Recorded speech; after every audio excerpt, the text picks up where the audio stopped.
When we see pictures of a horse galloping across a screen today, we don't even stop to think that this is modern magic. We all know more or less the principles of the motion picture camera. We all know a little bit about shutters and lenses. We know that before you can take any kind of picture, you must have film, which must be developed before you can see anything on it. And we know that moving pictures are not really moving pictures at all, but only a series of small, still photographs which break down a movement into its successive stages.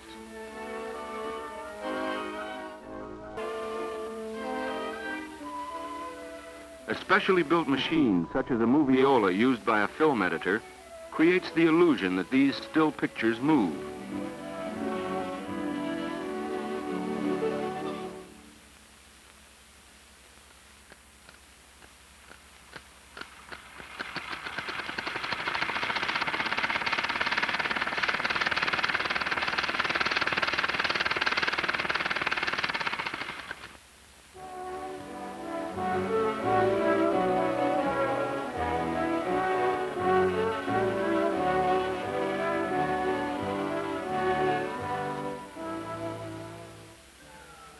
Finally, we know that when we go to the movies, a moving picture projector, functioning on the same principle as a camera,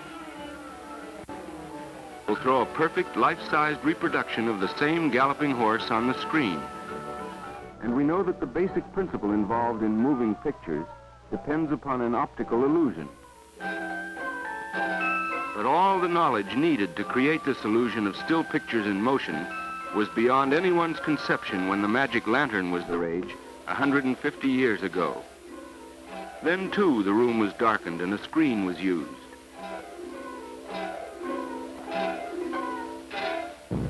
But the magic lantern was no forerunner of today's movies.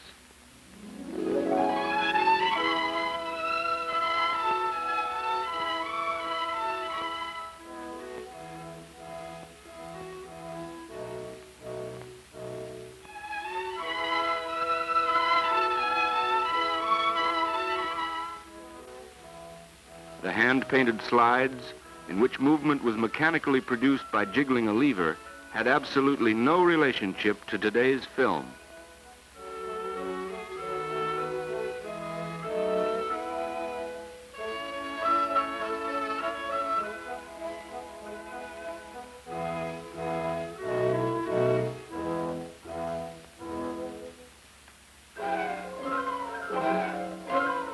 The first germ of the idea of moving pictures is found in a child's toy, the traumatrope.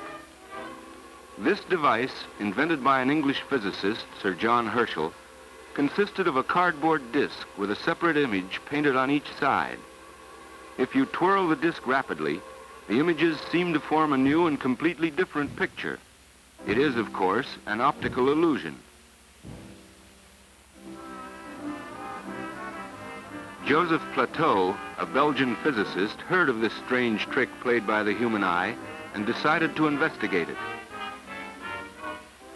For 25 seconds, he stared at the sun and, for the first time, established that the retina of the eye retains an impression of a luminous object a full third of a second after the actual light source has disappeared. A simple experiment proves it. If you turn an indented disc in front of a bulb, you will first see a succession of lights and blanks. When you speed up the rotation of the disc, the peculiar property of your eye seems to dissolve the blanks between the lights. On the basis of this magical property of the human eye, Plateau was the first to invent a device which seemed to make inanimate pictures move.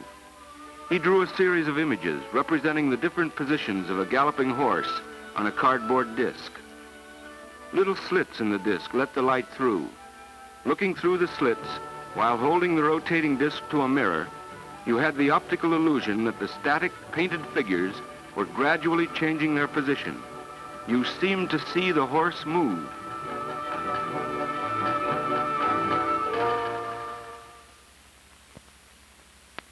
The phenakistoscope, as Plateau called his invention, was completed in 1832. Soon many gadgets based on the same principle were sold at county fairs and marketplaces. Grown-ups and children alike were enthralled. Step right up, ladies and gentlemen. Step right up and see with your own eyes the latest miracle of the 19th century, the greatest invention of all time. Conçu d'après les travaux du célèbre savant anglais William Horner, reconstitue le mouvement.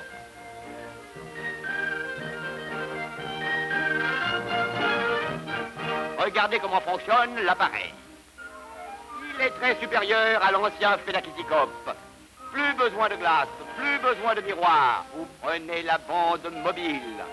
Avec l'appareil, j'en vends une douzaine, comportant les sujets les plus divers, pirouettes, jongleurs, acrobaties.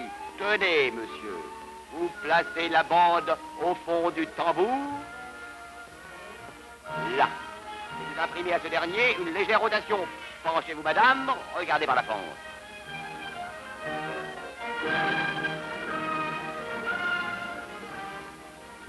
The greatest source of amusement for young and old. Take it home for your kiddies and your friends. Nothing like it has ever been invented before. Buy it now. Take it home today.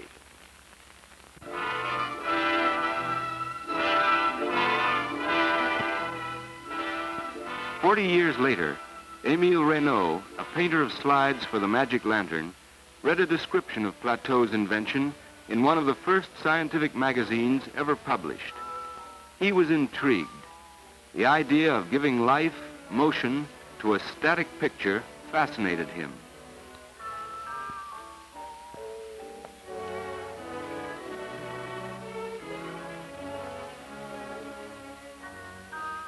For the rest of his life, Reynaud, living in a small apartment in Paris, was obsessed by this one idea. To take still, static drawings and make them look alive was the only thing that mattered to him. He built a machine like Plateau's, found it inadequate, and invented his own.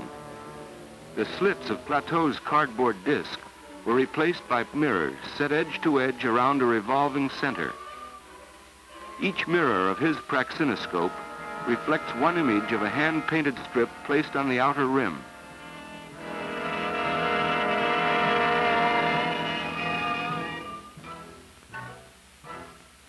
And here, for the first time, with a charm that still enchants and delights us today, the images glide along, flow one into the other, with a mysterious life of their own.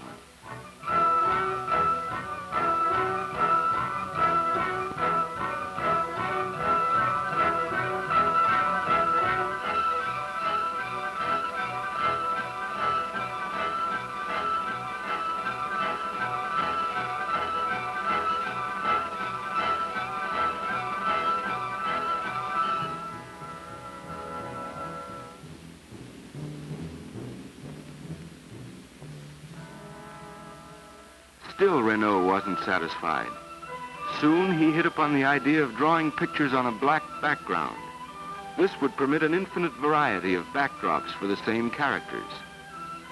In today's highly perfected modern animation studios, we still use the same simple principle that Reynaud worked out more than 50 years ago.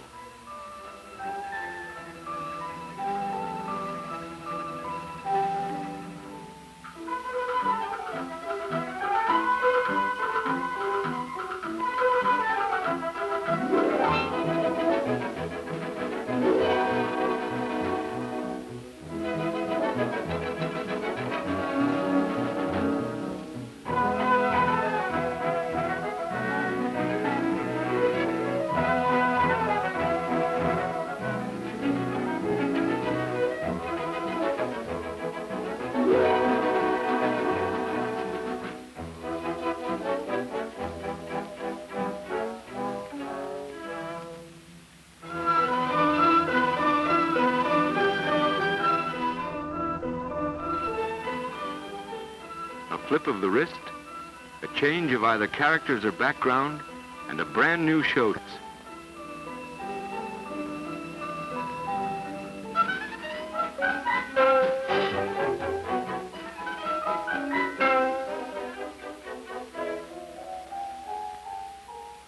It doesn't matter that the entire performance lasts only a few seconds, that the strip is made up of only 12 poses. It still keeps you spellbound. You want to see it again and again. Reynaud went further. Not until he invented the théâtre optique was he satisfied, and the théâtre optique was a real theater. Here, the small strips were replaced by a long band containing 500 hand-painted slides drawn on transparent gelatin. Small holes punched between each image foreshadow the perforations of modern film. Each hole meshes into the teeth of a large wheel, rotating at the same speed as the 36 mirrors at the center.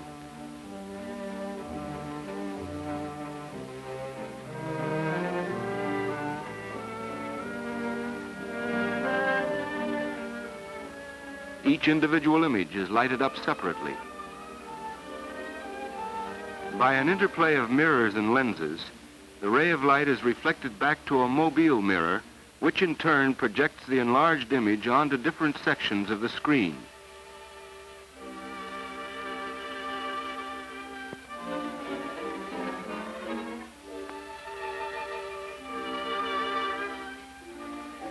The figures move according to the whim of the projectionist. He can speed it up,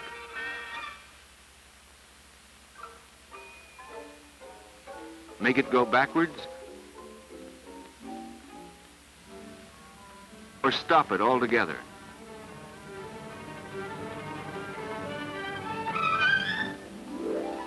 A second lantern throws the background onto the screen. This was the fulfillment of Reynaud's ambition. Here he could tell a real story, lasting a full quarter of an hour.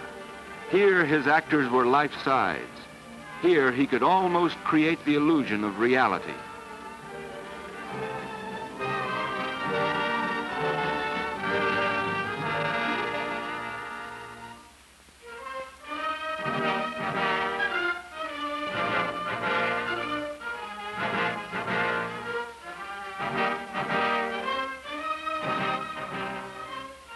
At that time, wax museums were very fashionable. At the Musée Grévin, in the same small chamber where magicians pulled rabbits out of hats, Reynaud had the first public showing of his own brand of magic, the magic of the first animated cartoons.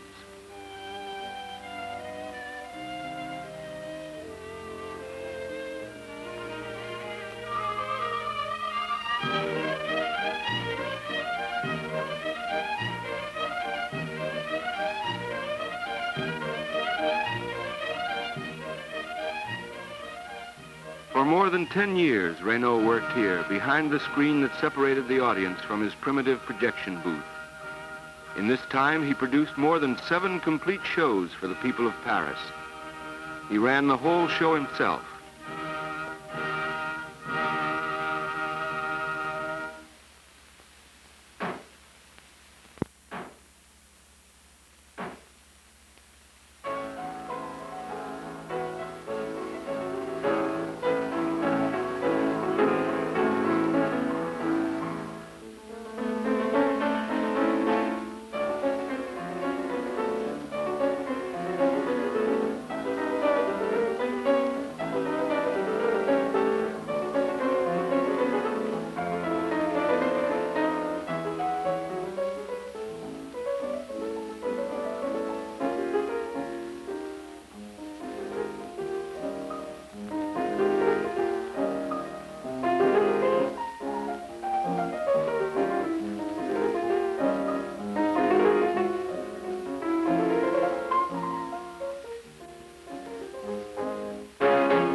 This was Reynaud's big dream, the dream of breathing life into small static pictures, the dream that depended upon a quirk in the human eye, upon an optical illusion.